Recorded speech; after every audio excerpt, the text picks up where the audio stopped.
وہ پاکستان میں دہشت گردی کے لیے $10 بلین سے افغانستان کے اندر اپنے جو مذموم مقاصد ہیں ان کا حصول چاہتا ہے.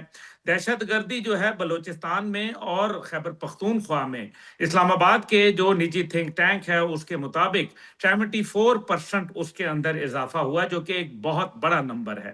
اس کے لیے ظاہر ہے حکومت وقت جو ہے وہ اپنے جو میجرز ہیں، کاؤنٹر میجرز ہیں وہ لے رہی ہے، لیکن ظاہر ہے اس کے اندر ہمارے معاشی جو مسائل ہیں وہ بھی آڑے آتے ہیں.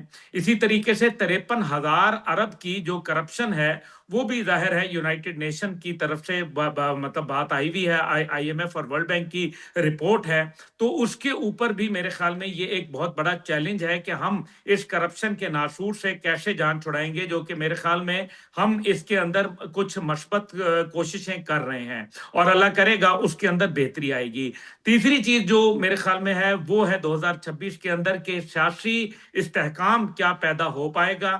تو ڈائیلاگ تو شروع کیا گیا ہے، لیکن کیا یہ ڈائیلاگ منڈیر جو ہے وہ چڑھے گا، یا پھر ایک اگین بھارتی سازش اور پاکستان مخالف جو سوچ ہے جو سیاسی لیڈرشپ کے ذریعے استعمال کی جاتی ہے، کیا اس کو جو ہے مزید ہوا دی جائے گی. پھر بالکل. جو میرے خیال میں سب سے بڑا چیلنج جو آنے والا ہے، اور ڈاکٹر صاحب یہ میرا کیلکولیٹڈ ایک میرے جی خیال میں، اور جنرل سمریر صاحب اس کے اوپر روشنی ڈال سکیں گے، فرح عظیم صاحبہ بھی، کہ بھارت جو ہے 2026 کے اندر آپ کے اوپر ایک حملہ کرے گا، کیا؟ اور یہ حملہ وہ اس کے لیے پوری تیاری کر رہے ہیں.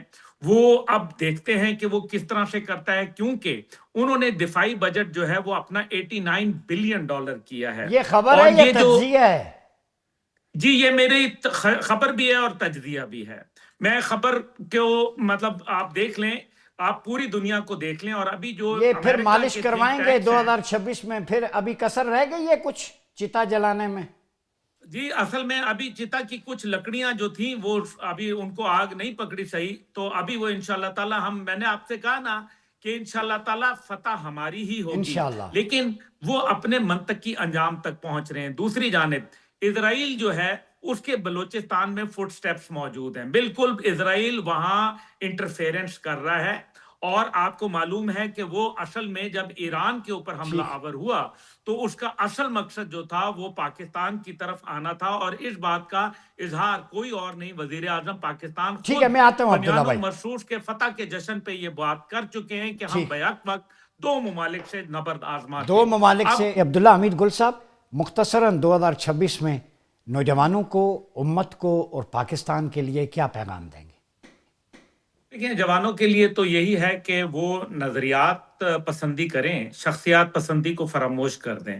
شخصیات جو ہوتی ہیں وہ چلی جاتی ہیں، لیکن نظریہ حیات رہتا ہے، اور نظریہ وہی ہے جو گنبد خضرا سے ہم اخذ کرتے ہیں. اپنے ملک سے محبت اور اپنے ملک کی عزت سب سے پہلے ہونی چاہیے. تمام سیاسی پارٹیاں جو ہے وہ یقیناً بہت اچھی ہوں گی، لیکن ملک سے بڑھ کر کوئی بھی نہیں ہے، نمبر 1. اور نمبر 2 یہ ہے کہ ہم اپنے جو امت اسلامیہ ہے اس کے حوالے سے پاکستان انشاءاللہ اس کا قد کاٹ جو ہے وہ بڑھے گا. تیسری جو بات ہے وہ بڑی اہم ہے، اور وہ میں یہ کہوں گا کہ حکومتی سطح پر جو مرضی ہو، لیکن افغانستان سے عوامی سطح کے اوپر روابط بڑے ضروری ہیں، ٹھیک. کیونکہ دہشت گردی کا منبع جو ہے اس کو جب تک کہ ہم نے عوامی سطح کے اوپر ایڈریس نہیں کیا، because a superior ideology can وہ ایک جو آئیڈیالوجی ہوتی ہے اس کو ایک برتر نظریہ ہی کاٹ سکتا ہے. تو we need to have a superior ideology جو کہ ٹیررزم کو جو ہے وہ ایڈریس کرے گی، چاہے وہ بلوچستان میں ہو، وہ خیبر پختونخوا میں ہو، یا وہ ہمارے پڑوس ٹھیک. افغانستان میں ہو، کیونکہ ہماری بقا اور سلامتی اور ہماری تجارت اور سی پیک یہ تمام افغانستان کے حوالے سے بڑی اہمیت کے حامل ہیں. ٹھیک.